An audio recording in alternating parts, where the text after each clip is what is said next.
welcome to Let's Talk About It. Last week we went on the street to get people's view on drug abuse. And if you followed us last week, you see different view from different people, and you see that their advice is the same, that we should shun drug abuse because it has no advantage on our body, health-wise, and it can even terminate destinies. We went to meet some youths on the street and some elderly ones, and the advice is youth should desist from that habit. It's a bad habit, and if you look at the effect on youth nowadays, it's one of those things that contributed to increase of social vices in our community and all that. So today, what we want to do is we want to check the family impact or influence of family or parenting on drug abuse. Last week, some mentioned that it comes from home. You know, they say charity begins from home. So today we want to justify that, and we have our mother in the house. We are very honored to have you, ma'am. Thank you so much. You're welcome, ma'am. So I'm here with my co-host. She will introduce herself. Okay. Hello everyone. My name is Adetitu. And we have a mommy here. We will want her to introduce herself and talk about herself a bit. My name is Titi Olufade. You're welcome, mommy. We are really pleased to meet with you.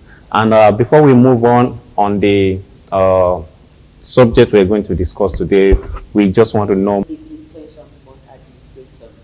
I worked in the capacity of business development. I was the head of the business development department then. And on retirement, I run a school, a creche for ages 0 to 5, wherein I mentor children, I raise children to be greater children. And I believe that if we catch these children at that age, 0 to 5, you understand, you have probably imbibed in them a culture which they would not depart from. Yeah. And I became passionate about children because I realized when I was a young mother, I had the issue of where to place my children and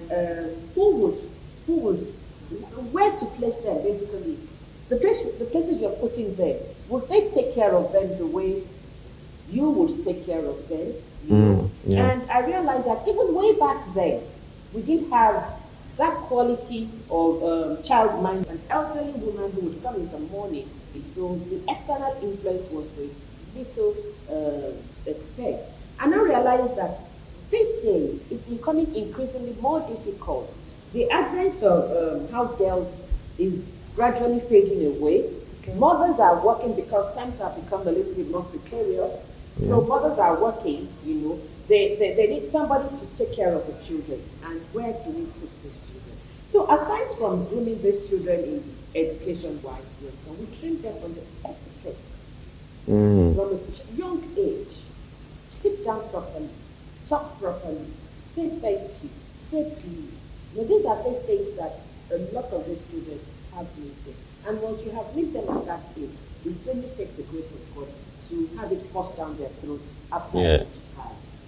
So that is why I had this passion and I started a creche after retirement. Wow, that's so impressive. And you can see that we have caught a big fish today. And I'm so glad that mommy is already in that part of training children and catching them young. Yes, which is very good. And because I understand there is difference between being literate and being well trained. Yeah.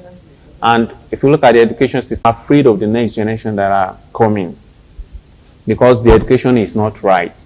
We went to the street last week to ask many people, and some of them gave their opinion. But if you look at some youths on the streets, at least the higher percentage of youths we have in this country are on the street. Yes, they are. And even those that are striving to do the right thing are getting more discouraged.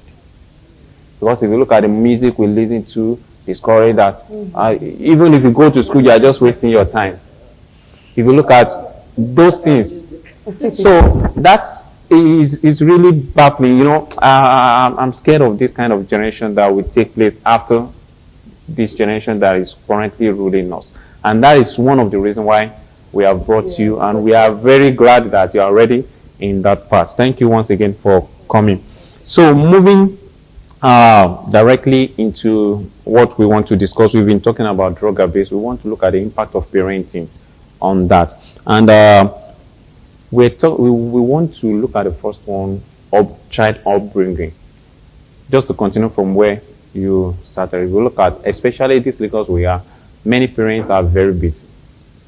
Even some parents don't have the time for their children. Mother works too. Yeah, and talking about housemates, they're the one that are taking the high percentage of training kids now because they spend the most of the time with them. And most of those housemates are not educated. Yes, they don't even have the training most they of were them are supposed from to the village, transfer. and some of them they don't even have etiquette to The impart fact- into the the life fact of that these you're from children. the village does not matter. You could be from the village and be well trained. Yes, be well cultured, yeah. Most of them are not even well trained. So what do you want them? You can't give what you do not have. So what do you want them to give these children? So, like I keep saying, yes, it's good for the mother, for the parents, because training is resting on the two parents, the mother and the father. So it's good for them to work. Of course, we must work. Sure. And one income is not even sufficient anymore. Definitely. So the two of them must work. You find out that most mothers, even when they come, again, they will still do some bits of other small businesses to bring multiple streams of income. The father probably still has to run Uber or whatever, because I was privileged to be driven by an Uber person who was a graduate, well educated, and was telling me that this is even side job to make things, you know. So then what happens to the children? I will still endeavor, I will still plead with mothers, particularly mothers, you understand. You need to suspend a lot of things whilst you are raising the children. I'm sorry, I am not a feminist when it comes to that, because I know that the training of the children lies with the mothers, it lies with the mothers. That is what we were trained to do, you understand, because we need the support of the men, quite all right, but most of it lies with the mothers. Some things have to give. I will share a personal experience with you. When my children were growing up, I was, before I got married, I had started my professional exams in insurance. And I saw I had the first child.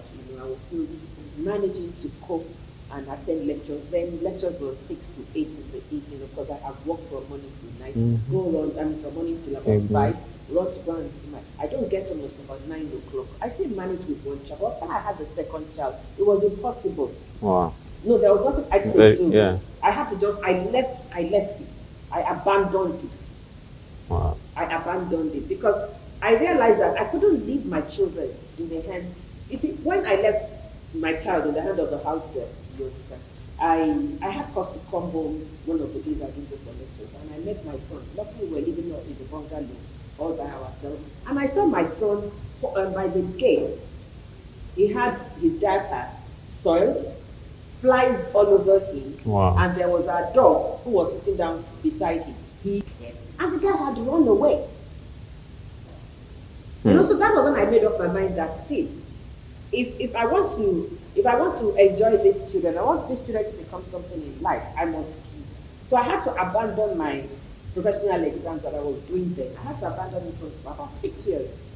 Until my last child was 4 years old, was I able to go back to the exam. And at that, I was not even going for the evening classes. I was going for the Saturday classes.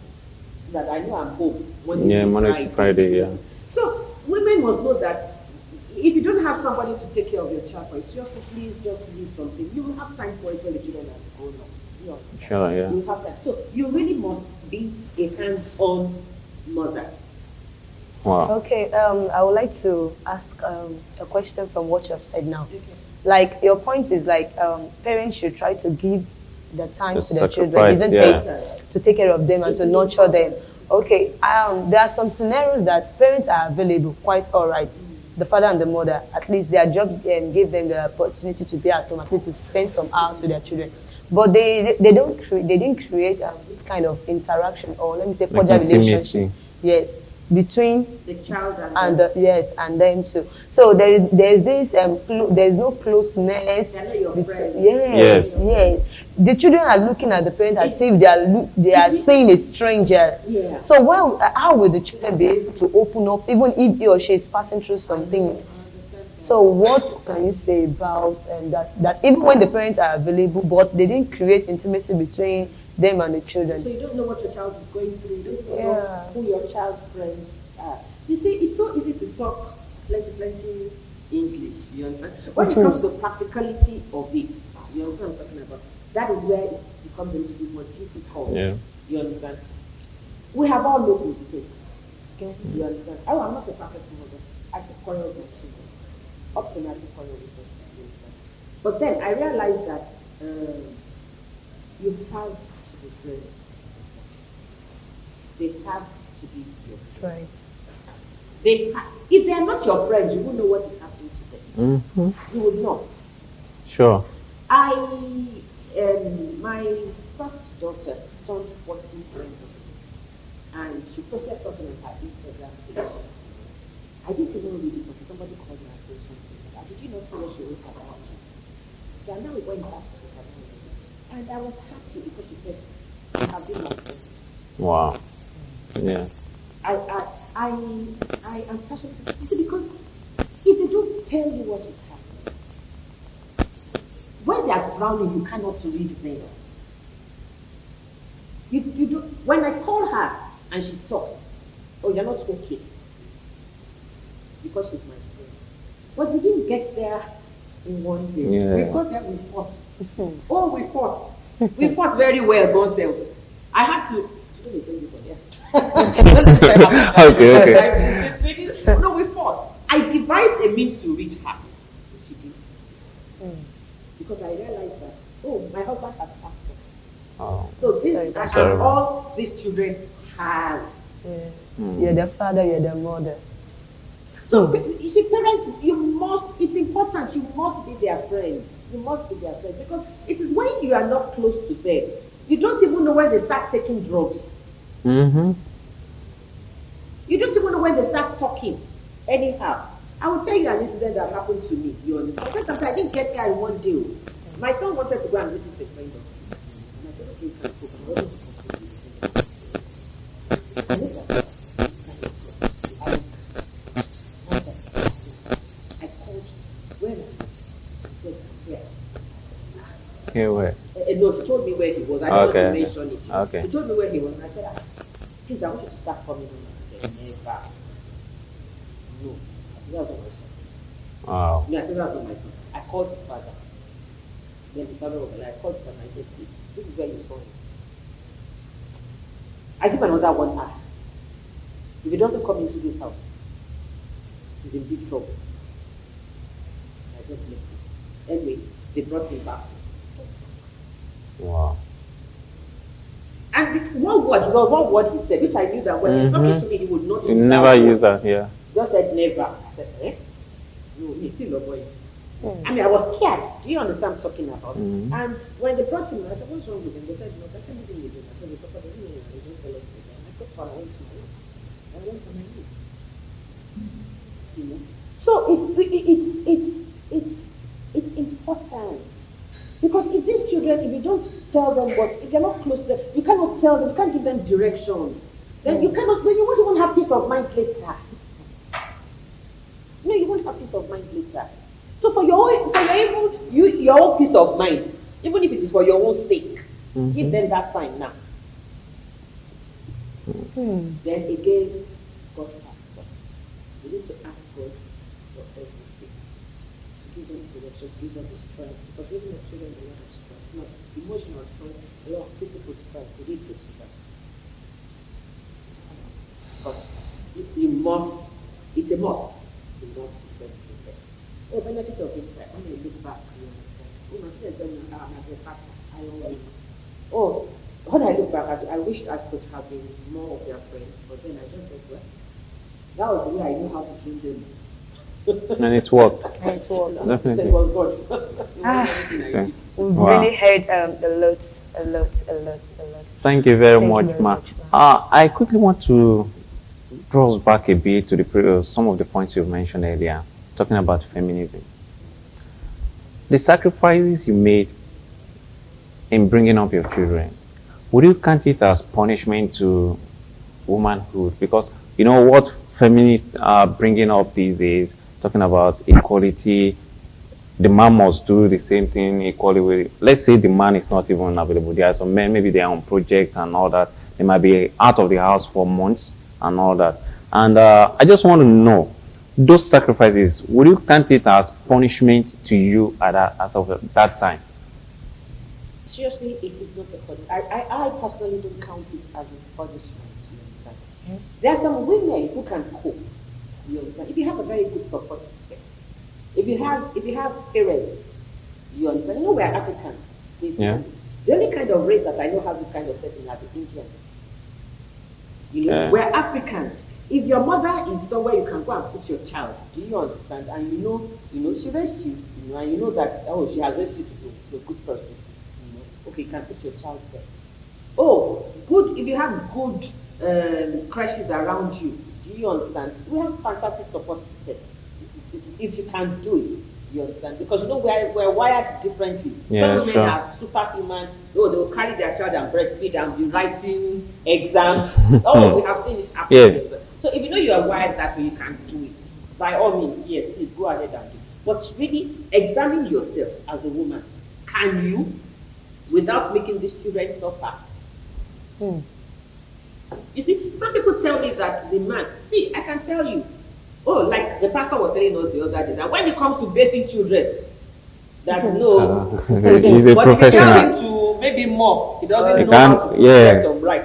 But if you have some man who can help you like that, your husband who can help you like, you are blessed, please just go ahead and finish my exams in record time, you understand? And then after progressing in my career, I retired at the peak of my career, you understand? So if you can do it, I don't consider it a punishment. For me, it wasn't a punishment because I look at my children, I can rest now.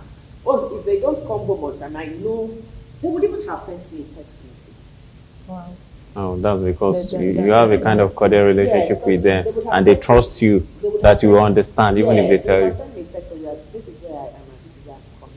It's a quarrel. Okay. Mommy, based on the last point you made now concerning your son about having a cordial relationship with your children, can you kindly just tell us, and for the benefit of those people watching us online, how you were able to manage that influence of your child's friend over him? What I did was that let me say it for you. Okay, you can just give a general advice. Give a general advice. It was radical. What I did was radical. I let him calm down. I got up, I went to my room, we went to his room. I got to okay.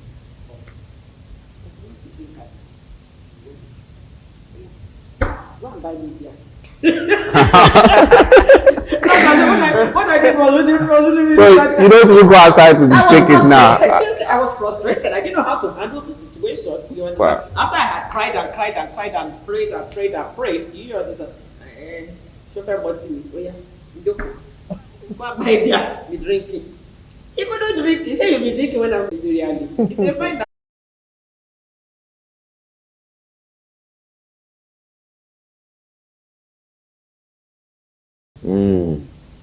Key.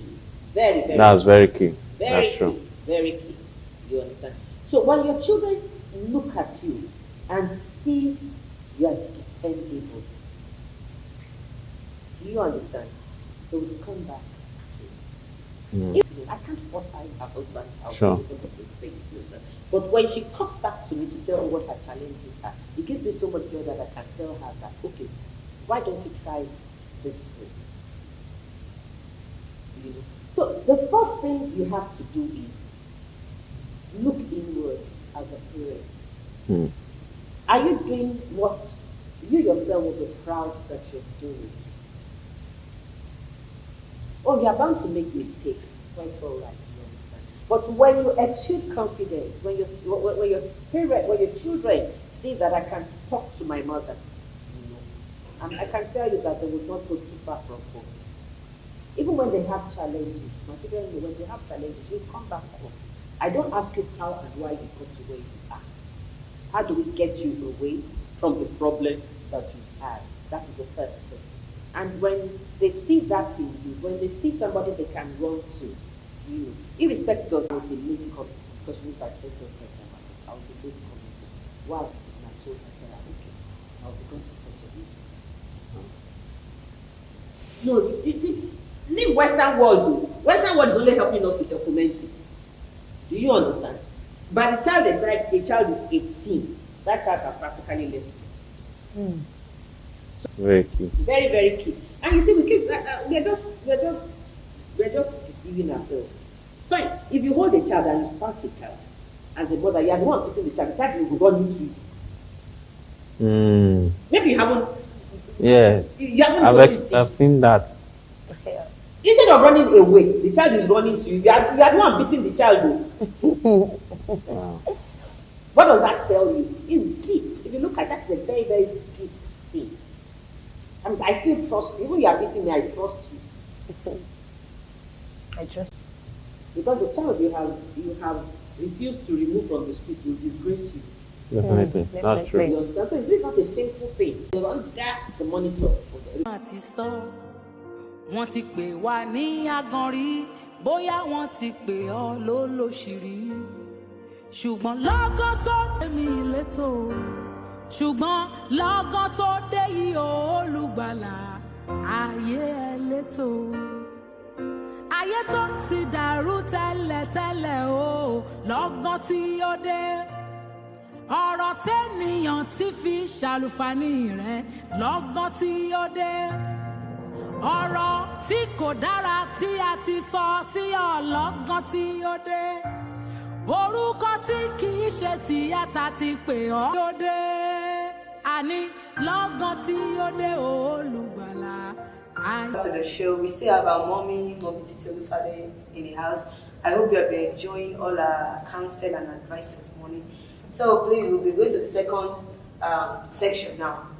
Mommy, thank you very much. For time so far, we've been enjoying the session, and we believe our viewers and listeners have been enjoying you. We want to check the other view of drug abuse, especially at home. Okay. There are so many people that they are addicted to the use of local herbs, like agbo and all that. Okay, just before when we went on the break, I was discussing with my sister Adetitu here, and said, drug abuse is not only when you pop drugs into your mouth. There are some substances which we abuse in itself. I was telling her about my addiction to coffee. A couple of years ago, I must drink coffee in the morning. I must drink it. When I'm drinking my coffee, when they are passing my office, they will know, okay, madam is in the office, you can smell that. I'll be drinking coffee in the morning. I'll be drinking later time in the night. I just said to myself, wow, this is drug abuse. In the morning, you need something to lift your spirits. In the night, you need something to calm your down. spirit. Wow. You know, and I just laid off coffee, stuck to green tea. I drink my coffee occasionally, but I don't drink it anymore. So saying it's not as addictive. That was the addiction thing. Yeah. I'm not addicted to them. I drink my green tea and I sleep better for it now. So from such little things, you understand what I'm talking about. When your children see you do it, chances are they will do it as well. And they will even do more. These drugs, all this Paraole, Alabuku. Tramadol is a prescription drug. Yeah. They give it to people. In fact, the doctors will not even prescribe it to you ordinarily until the case is really bad. You know. And you find them drinking tramadol. I haven't ever drank tramadol before. And you find people just popping it up and say that it gives me energy. Energy for what? Down to these local herbs. There was one thing I read, a write-up I read on the internet. You know, with the advent of COVID last year, everybody was scared. Yeah. Everybody was. The use of alcohol. There was fear. Yeah. You understand? And you find people were going to buy. Go and buy onion, peel onion, boil it, add turmeric, add ginger, add, you know, and all that. And I read it somewhere that says that, you know, that garlic is a natural antibiotic. Yes. You know that turmeric, they all have medicinal purposes, quite all right. Yeah. What quantity are you taking? Are you ingesting? Do you understand? When you have the real COVID, your body is immune to this thing, so sure you know. Your body is used to it. Yes. So what? Yes, it won't give any immunity again. It won't give. It won't work for you. It'll just be regular. I had to stop it. I had to stop. Even during that time, some people, because they say that's wisdom. Because alcohol. I was scared that because then you know, I'm sure you know what the fear was. Yes, It was yeah. people during that time, you know. So you just say, you find out, go to the market, I have. And you see, so many people died because of ignorance that time. I had over that. We were out me. I'll call them. You must do. Everybody in my household, you must drink it. You know, we had a lot of time. And the internet was so we sit down on the internet and be looking at just get sick. Cup, that is true.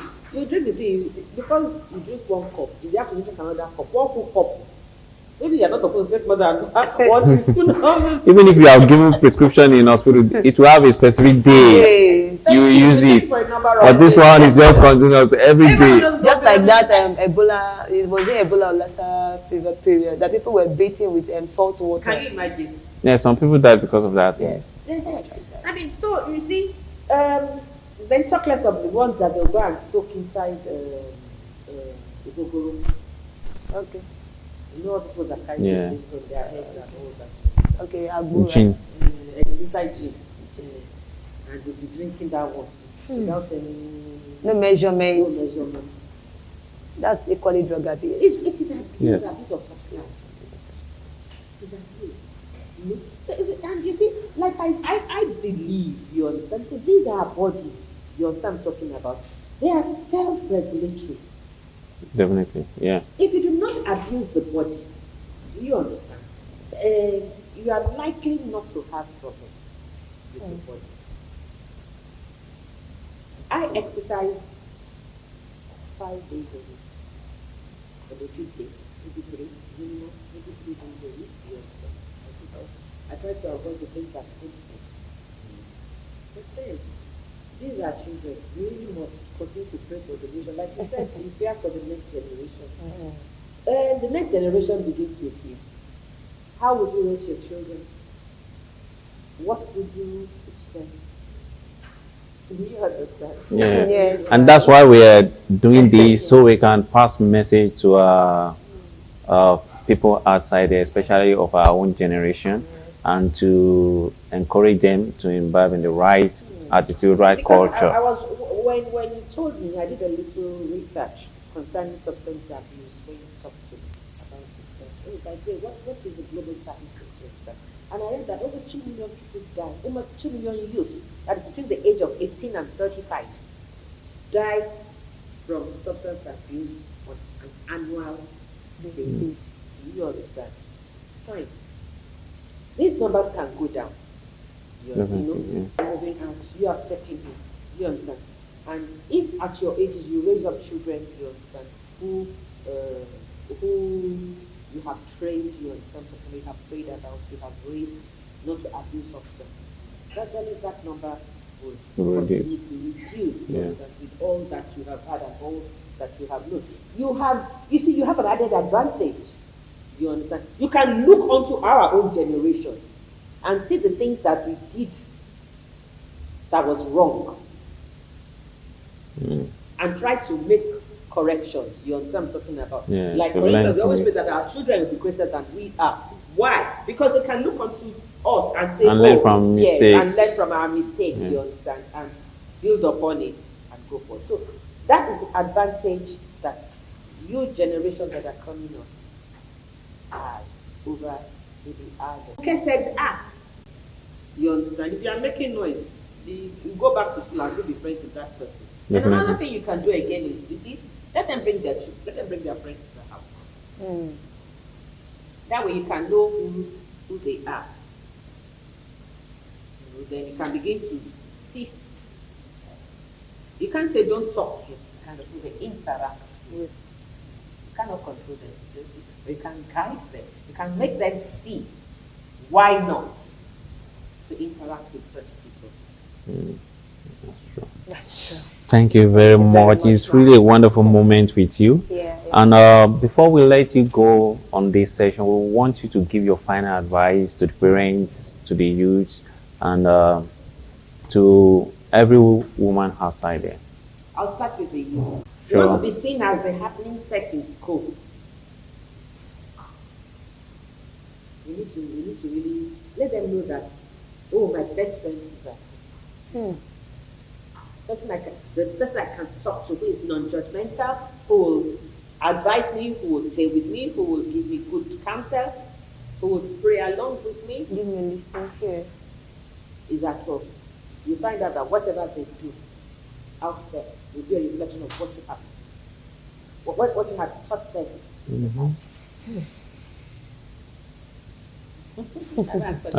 Yes, thank you very much. I mentioned 3 categories of people after I mentioned I answered to all of that categories. And every woman generally, I just mean, and I think you have I think you have talked about it. Yeah. So thank you very much. That was very insightful. Our viewers and listeners at home, you've heard it all from our mommy here. Shun drug abuse, either any hard substance or even small substance we take for our health or anything. Shun drug abuse. It's not good for our health. It's not good for our future. And we have a lot to stand upright for, especially we youth of these days. We can make a lot of wrongs. We can make them right. Let's cultivate good habits and shun cultism, shun drug abuse, and we will see that all. And we hope that next time when we call upon you, you will answer us. To answer some of your questions. Definitely, even more than our expectation. We really love you. Thank you so much. So, we're enjoying you to always join us on our social media platforms. For Instagram and Twitter, it's CAC_Sheraton. For YouTube and Facebook, it is CAC Sheraton. Then for Mixlr, it is CAC Sheraton Radio. Thank you very much. And our CAC Sheraton, we are praying church every morning, Monday to Friday. We have our morning prayer called Adura Awuro.